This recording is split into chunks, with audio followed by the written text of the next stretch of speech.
સુરેન્દ્રનગર સ્થિત skit house ખાતે અખિલ ભારતીય યુવા કોળી સમાજની પ્રદેશ કારોબારી સમિતિની એક અગત્યની બેઠક યોજાઈ હતી. આ બેઠકમાં સમાજના સર્વાંગી વિકાસ અને જનજાગૃતિ અંગેના મહત્વના ઠરાવો પસાર કર્યા હતા. આ બેઠકમાં ખાસ ઉપસ્થિત મહેમાન તરીકે પ્રદેશ પ્રમુખ દિવ્યેશભાઈ ચાવડા, પ્રદેશ મહામંત્રી તથા પ્રદેશ મંત્રીઓએ હાજરી આપી હતી.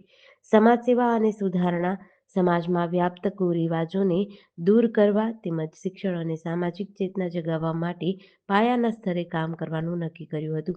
વ્યસન મુક્તિની વાત કરવામાં આવે તો યુવાધનને વ્યસનના રસ્તે ન ભટકે તે માટે ગામે ગામ જનજાગૃતિ અભિયાન ચલાવી સમાજને વ્યસન મુક્ત બનાવવા માટે આયોજન કરાયું હતું.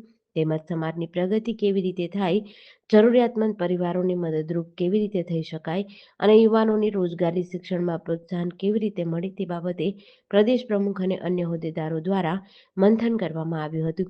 દિવ્યેશભાઈ ચાવડાએ જણાવ્યું કે યુવાનો સમાજની શક્તિ છે. જો યુવા વર્ગ વ્યસનમુક્ત બનીને સમાજ સેવામાં જોડાશે તો ચોક્કસપણે કોળી સમાજ પ્રગતિના નવા શિખરો સર કરશે. મારું નામ મનસુખભાઈ કોઠારિયા, સુરેન્દ્રનગર જિલ્લા અખિલ ભારતીય યુવા કોળી સમાજ પ્રમુખ. આજ રોજ અમારે સુરેન્દ્રનગર સર્કિટ હાઉસે અખિલ ભારતીય યુવા કોળીની કારોબારી મિટિંગનું આયોજન હતું.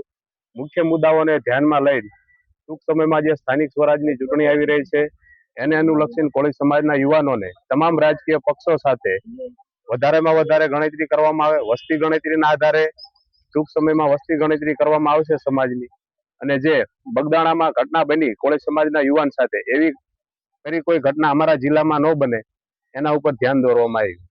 આજે અખિલ ભારતીય યુવા કોળી સમાજ સુરેન્દ્રનગર જિલ્લાની કારોબારીમાં આવનારા સમયમાં જે સ્થાનિક સ્વરાજની ચૂંટણીઓ આવી રહી છે એ ચૂંટણીઓમાં પણ કોળી સમાજના લોકોને તમામ રાજકીય પક્ષોમાંથી વધારેમાં વધારે પ્રતિનિધિત્વ મળે એના માટે થઈને સુરેન્દ્રનગર જિલ્લાના એક ગામડાના કોળી સમાજની વસ્તી ગણતરીનો પણ નિર્ણય કરવામાં આવ્યો છે, જે ટૂંક સમયમાં અમે પૂરો કરીશું અને એ આંકડાઓ રાજકીય પક્ષોની સામે રજૂઆત કરી અને વધારેમાં વધારે પ્રતિનિધિત્વ તાલુકા પંચાયત, જિલ્લા પંચાયત, મહાનગરોમાં મળે એ દિશામાં પણ ચર્ચા કરવામાં આવી છે.